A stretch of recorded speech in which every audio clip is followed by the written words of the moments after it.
You're watching Domed in Cuse, the quick hit podcast for real Orange fans. If you love Cuse sports, hit like and subscribe.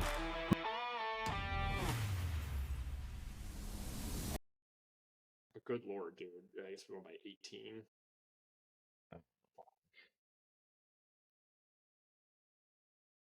Didn't feel great. Did not feel great. There are some encouraging things, though, Mostly just that Sadiq White is fucking awesome. Like, Will he be around long enough for it to even matter, though? I don't know. I'm gonna enjoy it while it lasts. Maybe, but he's sick. Like that's we're looking at our best player probably already. I mean, it's just And Kiyan's not bad. he's not. No, I'm glad we're getting him a lot of. He's like a guy I'm glad we played a lot during these exhibitions because he just needs time on the court. But if he was truly our seventh man, we'd be in a good spot. The question is, he might not be our seventh man, which was more concerning. Yeah, I mean, I think he's got to. I think he's still got to start off the bench at least. No, for sure. But like Betsy was not good tonight. No, I mean, and the staff does not seem equipped right now to be figuring out how to utilize all these guys. Like we're just not. There was nothing really run for anybody tonight. Nate George is a problem. Yeah, I mean, he's a major problem if we can't get this starting to have some flow on offense, man. I mean, And if Luke Fennell's injured, Kiyan's just not a point guard, dude. And at this stage in his, maybe in his development he can get there, but like at this stage in his college career, he's just not a point guard. No. Then all of a sudden we're playing Zephyr actual minutes. Like that really can't be happening. Yeah. Donnie looked good offensively. He was able to get buckets. I know it was against a smaller team, but yeah, I don't know where we even want to start with that. I mean, just top. I thought Donnie looked good on offense. He was pretty much it. Him and Sadiq. But even Donnie, we don't scheme anything to get Donnie easy buckets. Everything Donnie gets is like he's working hard to get it. Yeah, I mean the offense is a fucking mess, dude. There's nothing that is run cohesively with our offense right now. I have no idea what we're even trying to do. It's been 2 years of this. I have no idea what Syracuse is trying to do on offense at all in the Red Autry era. There's no consistency. There's no even clear emphasis on what we want to do. We don't screen well. We don't drive well. We don't find shooters well. We don't scheme up anything well to get guys looks or get the ball in spots where they're good. Like nothing was run well at all tonight. I mean, we won that game on being more talented and bigger, but we could not have looked less impressive on the offensive end of the floor tonight. I think we texted during the game and you texted me our half court offense is so bad, and I just responded, do we have one? I think that pretty much sums it up. Yeah. No, we don't. I mean, not a real concept. I mean, we run this lazy motion offense with literally no urgency.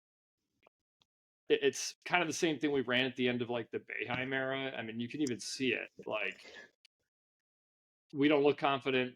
We look lost. It's really a mess on the end of the floor. We have no idea what we're really trying to do, it appears. Yeah. I said we did end up winning by 20, but it just certainly did not feel that way. No, and listen, it's an exhibition game. It's a young team, and there's going to be growing pains this year. The guys did not come out ready to play in the first half. They looked like they didn't want to be there, which is if we're going to schedule an exhibition game where they don't want to be there, what are we doing? That's exactly what I was saying. It's like, why are we playing this game if we clearly don't even want to play it? Like, it's a joke. Like, just don't play this game if this is that's the performance or like the energy level we're going to come out. It's not. This does nothing for us if we just treat it like it's this. It hurts. It hurts us actually. Yeah, totally. And that, you're right. I mean, the first 5 minutes of the game, we were completely asleep. Really, pretty much the entire first half, to be honest. Like, we showed a little bit of life when we brought Sadiq and Kiyan in, but. So about like 15 minutes left in the first half, 5 minutes in, like you're talking about, we're playing even with pace with our starters in the game, and Autry does a hockey shift change, gets all 5 guys out of the game, which I actually thought was appropriate and maybe came a couple minutes too late. I agree with you. I actually, to your point, that was appropriate given the energy levels that they were playing with. Maybe that led to the nicest sequence of the game, which was a Sadiq block and an Anthony 3. That was really nice to see. Anthony again continues to shoot the ball confidently. And I think, like you said, like it's becoming pretty obvious within 10 minutes of him being on the floor that Sadiq's our best player. Yeah, talk about a guy who pops like immediately stepping on the floor. It's like Sadiq comes in and there's a block. Other way down the floor. That was like the easiest two-hand dunk I've seen underneath the rim in a while from a Syracuse player. Like, There was also the pick and roll he ran with Anthony where he went up for that one-handed dunk and he almost lit the house on fire with that one-handed alley-oop. I thought he was about to bring that new dome roof down, dude. He's gonna, regardless of honestly what happens this season, he will be fun to watch no matter what. There did look like there was some chemistry between him and Anthony. Sadiq and Kiyan, I think, had some pretty good chemistry. I think in that game, that was encouraging. Again, I think one of the things that frustrated me with that game is we're putting Kiyan as kind of a point guard right now for that second role point guard, and that's a struggle for him.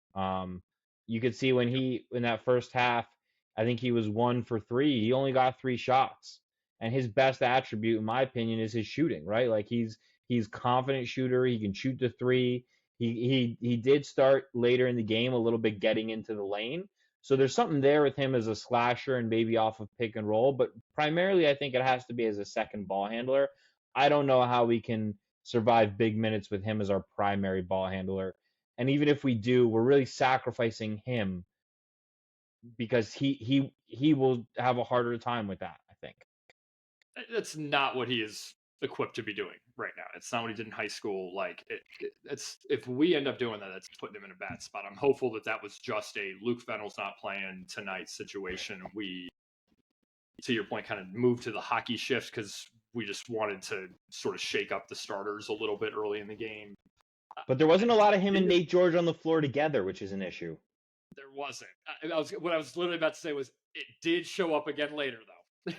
And so, like, I want to be very careful of that because there was kind of some manic substitution patterns from Red tonight. Like, that needs to end literally in the Binghamton game. Like, there needs to be a rotation going into that game. It needs to be 8 or 9 guys tight. Like, we need to win that game by a lot.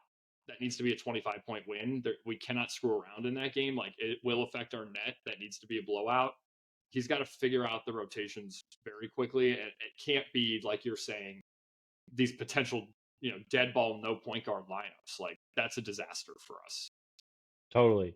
So when we do have our lineup set, I think one of the things we talked about when we had a little chat at halftime, and this just to me is just my opinion on it, but you've got a guy like Donnie and you've got a guy like Sadiq. Both are kind of that 3-4 position, right? Like Donnie more the 4, Sadiq's really a 4-2, but you could put him into 3, I think. I think we're going to have to. They're going to have to play together, and you're going to have to figure that out, and that's a coaching thing, right? Like you have a guy like Donnie who can get you a lot of buckets on a team that it doesn't look like buckets are going to come so easily on all the time.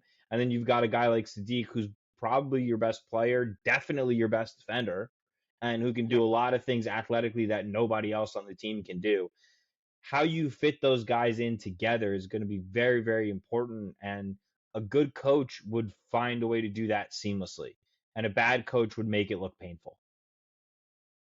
Yeah, I agree. I do not know.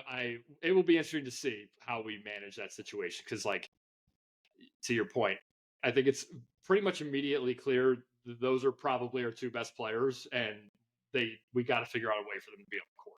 Like we need them to be in the game to just impact the game, and because they impact the game differently too, right? Like totally. Like, and obviously we played a lot of pressure look tonight. Like that's a theme we've pressed now in both games. I think seems like we're going to be doing a lot of that, right? We want to play a lot of guys, it seems.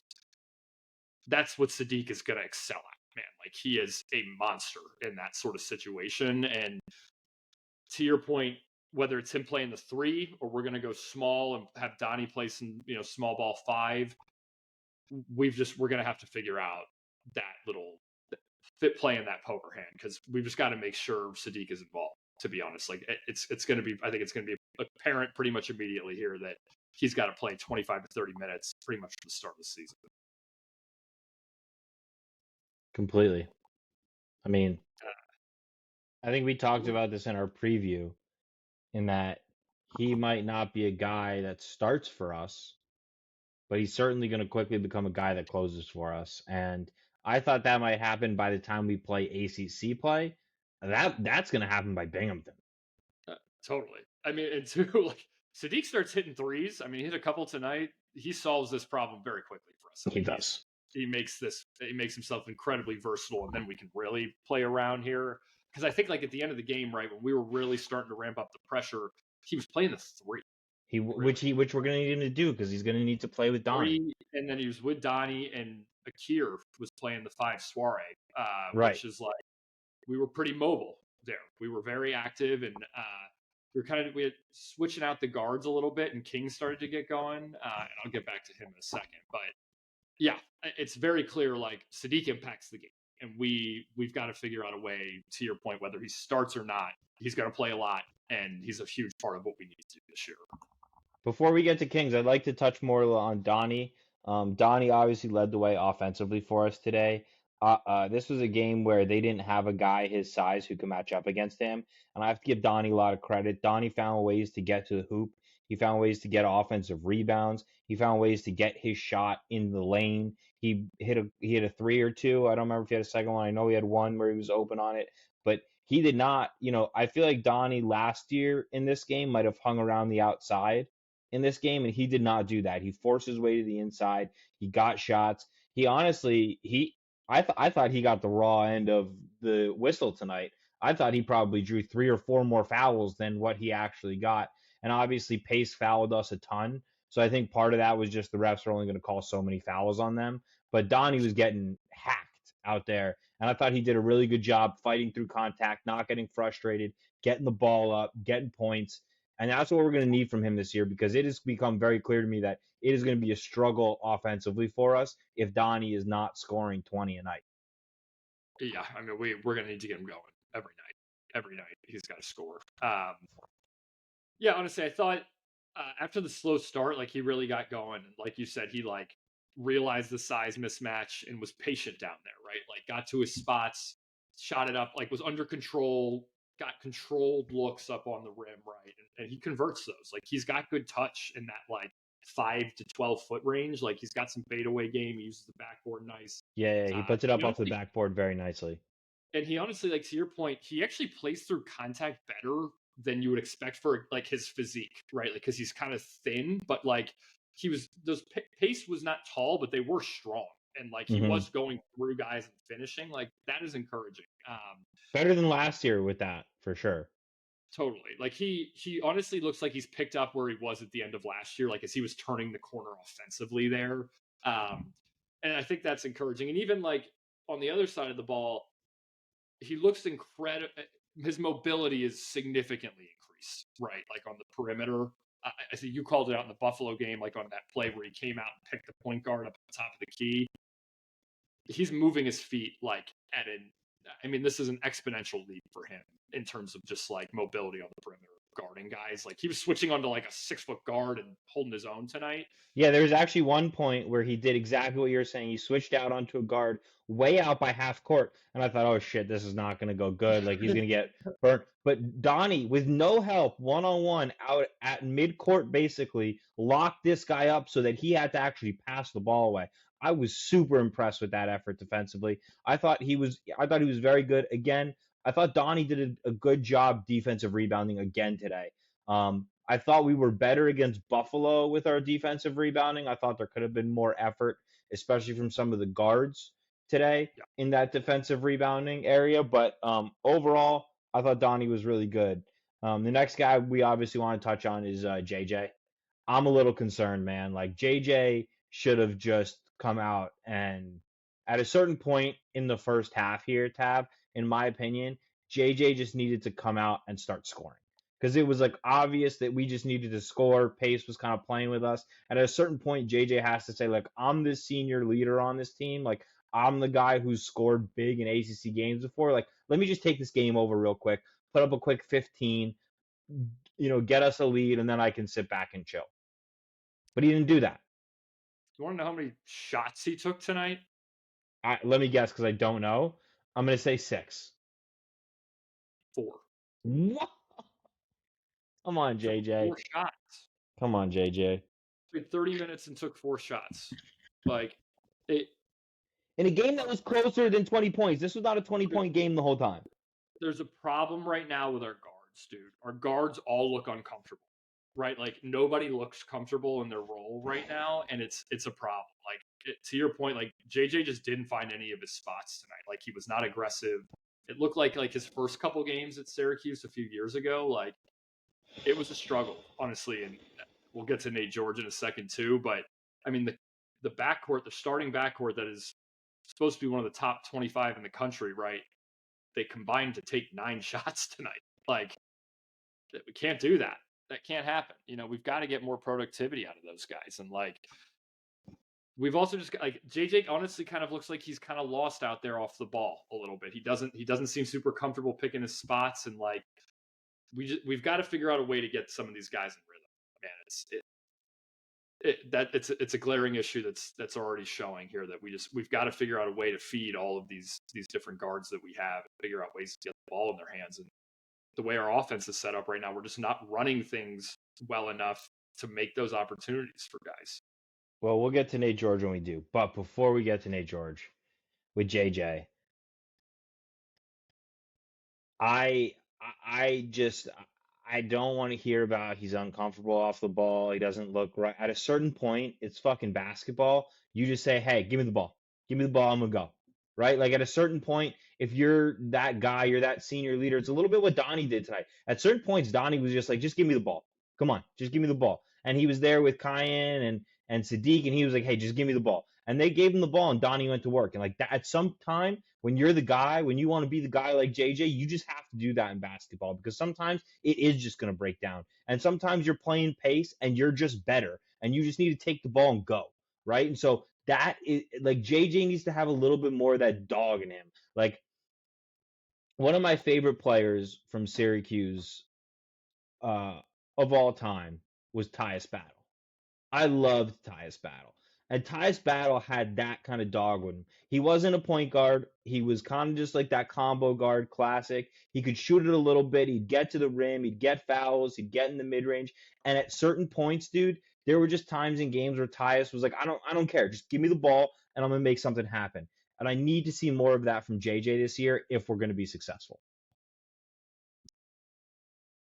Yeah, I completely agree with you, dude. It's just like it's at a certain point with him, right? Like, maybe he's just not that guy, If he's not that guy, we're in trouble. Moving on to Nate George. Moving on to Nate George. Nate George has been underwhelming. This one, I'm going to chalk up a little bit to coaching. He looks like a new guy who's playing with new teammates and doesn't know what the fuck they're supposed to be doing. We just have our backcourt has zero chemistry, none at all. Like he just looks lost out there. He's not really sure where the looks he's supposed to generate for the team appear to be coming from, which I can't blame him for. There's like, you bring a guy in to run the offense, but what fucking offense is he running here? I have no idea, and it's obviously like that is going to materialize with making the point guard look worse. I say that there. He was also just not good tonight. I mean, like, I think his first shot attempt, right, was like a pull-up 3 that hit like above the box on the back. It didn't look in rhythm. From like the top of the key, though. I mean, that is an insane miss, right? No, he looked like he was forcing it tonight. Yeah, everywhere. Like he doesn't look like he's comfortable at all. He has no idea. He wasn't in the flow of the game. I'm still going to be optimistic here, but we've got to figure this out quick.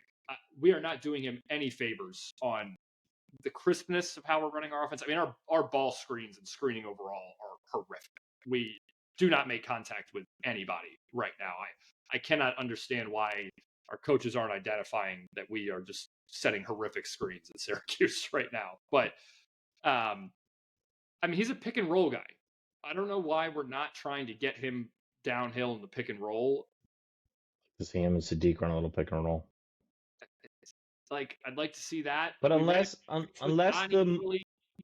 he was in Space Jam and the Monstars came and stole his powers, right? Like, he's been a productive ACC guard before, so you can't tell me that he's a bad player. That's where I'm at with it. You can't tell me he's a bad player. He's done it before in the ACC for Georgia Tech, right? So if he was good enough to do it last year, he's good enough to do it this year, and it's on coaching to kind of unlock what there is in there. And it seems like we're doing the opposite of unlocking. It seems like we're locking him up more than we're unlocking him. Yeah.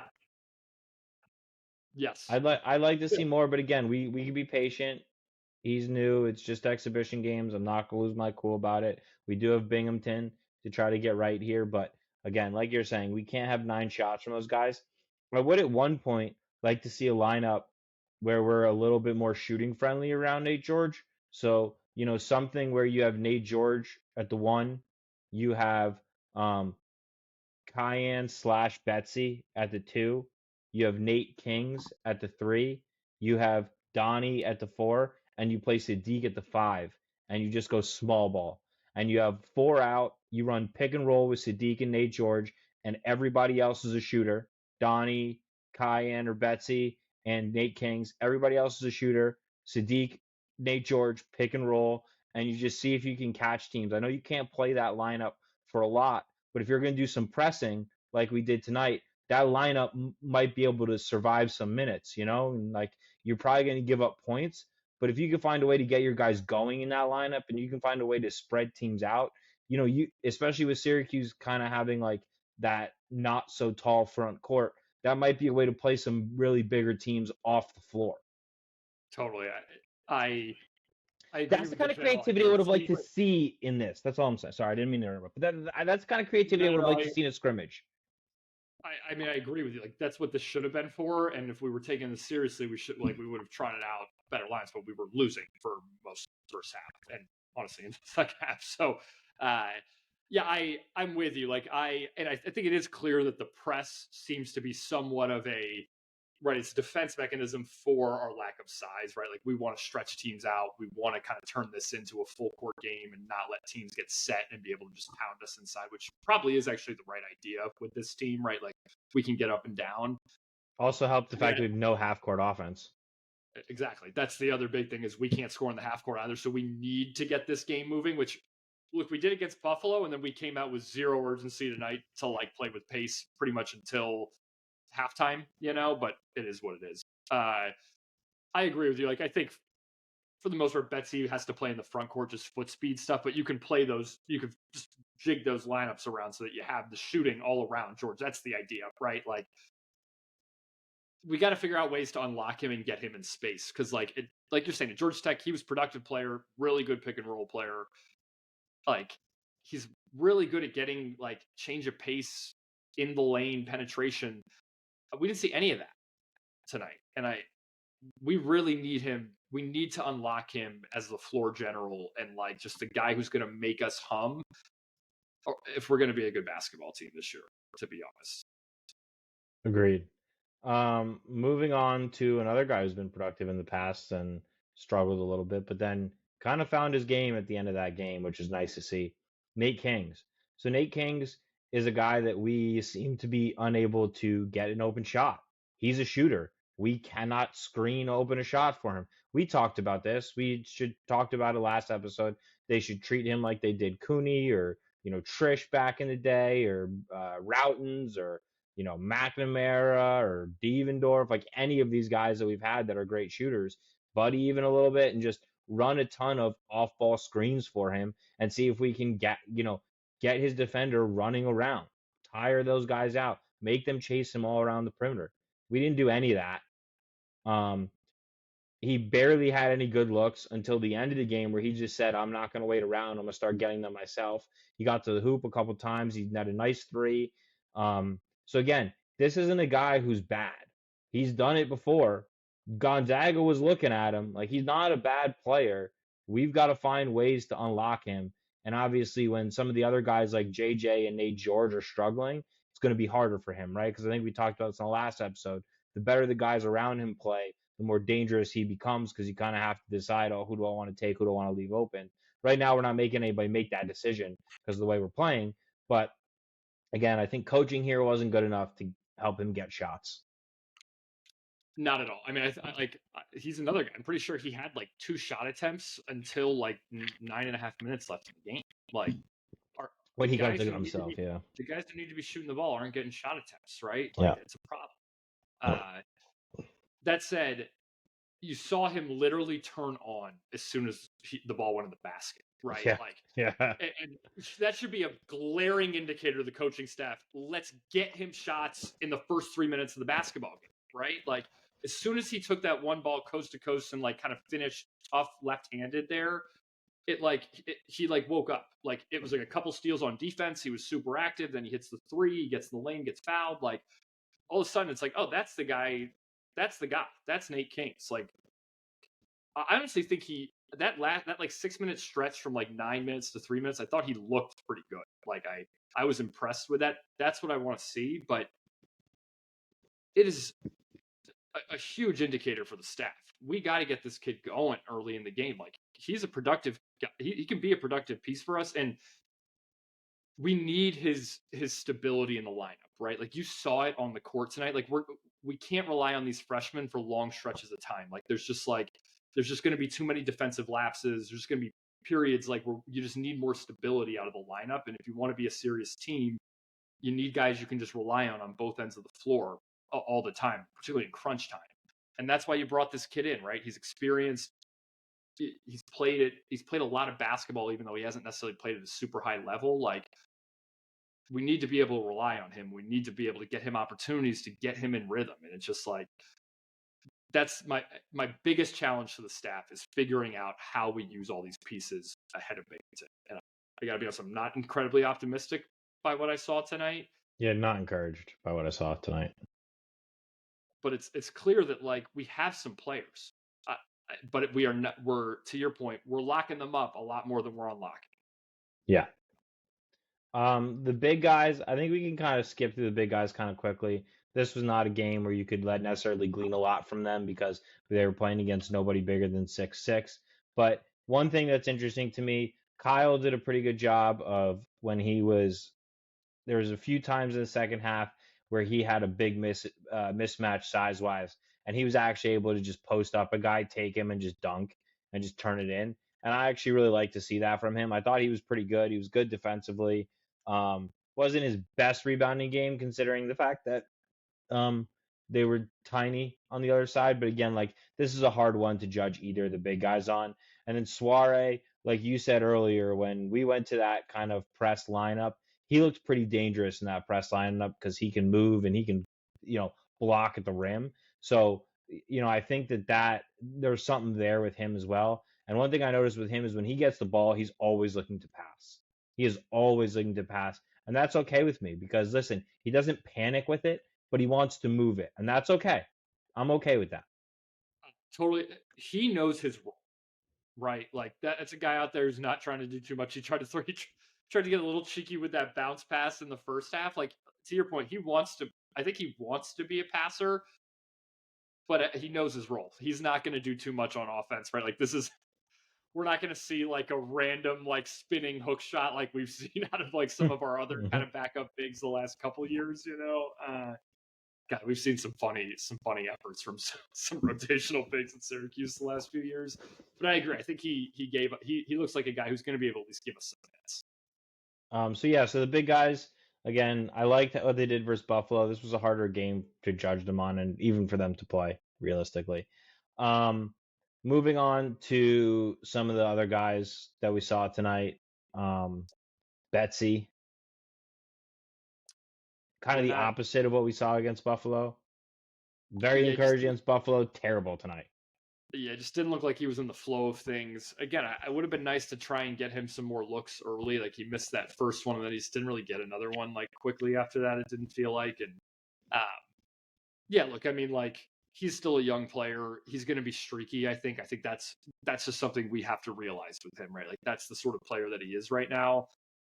Yeah, obviously a step back, but not something I'm terribly worried about. I still think we're going to be able to get something out of him this year. Totally. Zephyr I don't want to see him play a whole can't lot. be playing big minutes. No. Womack is interesting to me because he looks so raw. He's big and he's rangy, and I think there's something there. But again, I don't know how many minutes he can reasonably play this year. But again, Rich. interesting little guy there. Interesting freshman. I think there's something there for the future.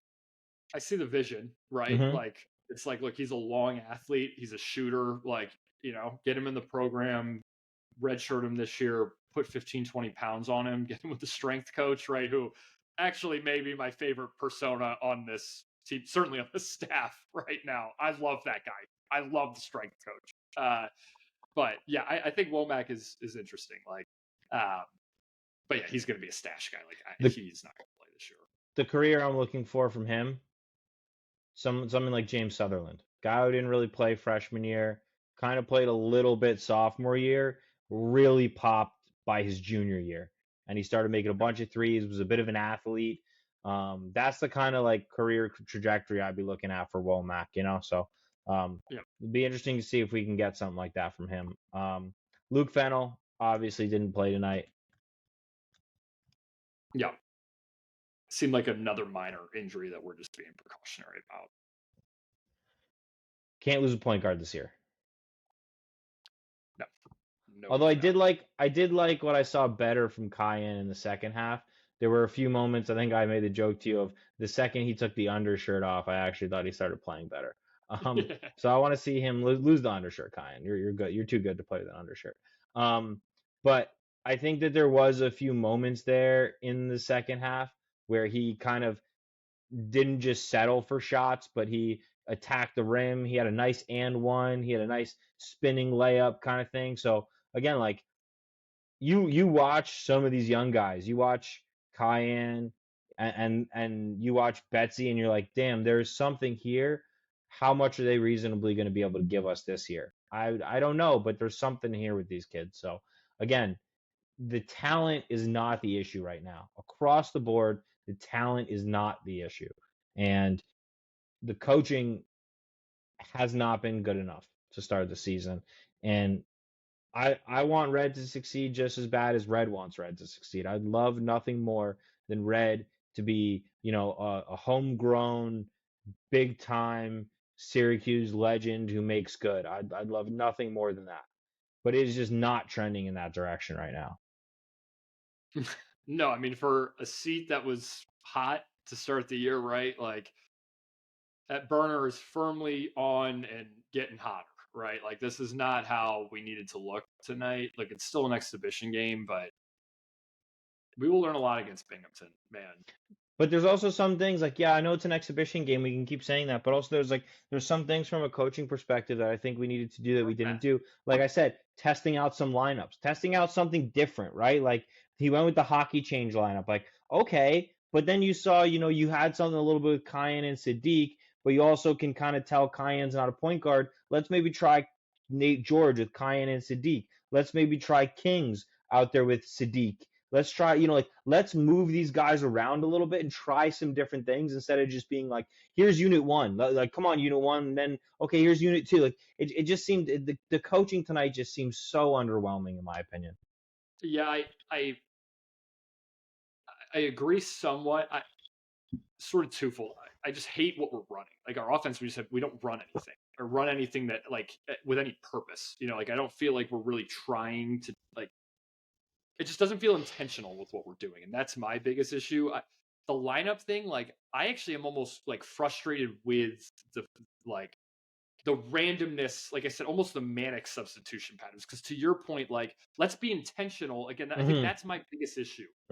Let's be intentional with what we're doing with these substitution patterns. When we do the hockey shift, that should have been a one-time thing for 2 minutes, and then we get Zephyr off the floor, and then we figure out maybe let's bring JJ or George back in so we can figure out how that functions with Kiyan and Sadiq in that second unit.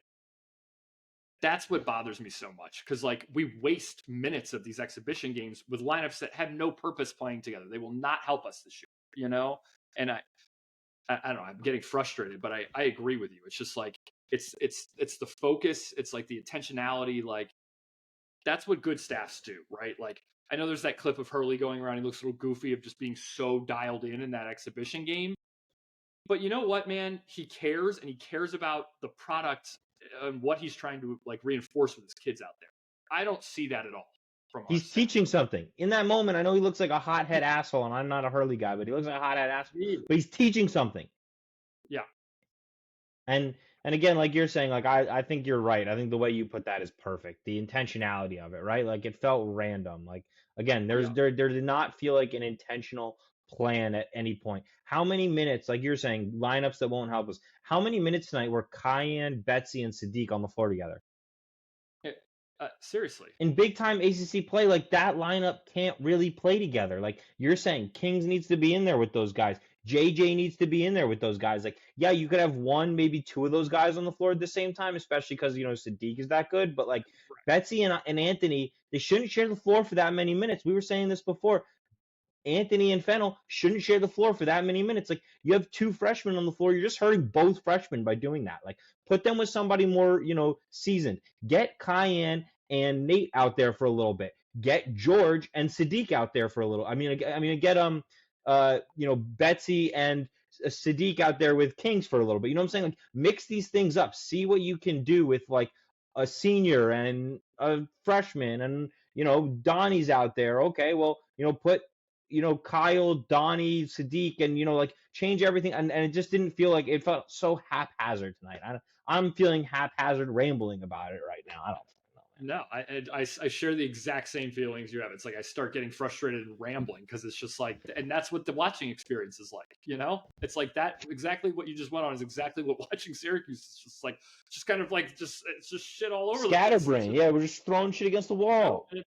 But there's talent, so like we have stretches where we look good, or look okay. But yeah, we just need to be more organized. And to your point, like you know what a good, well-coached team looks like. You know what an organized team looks like. This isn't one of them. There you go.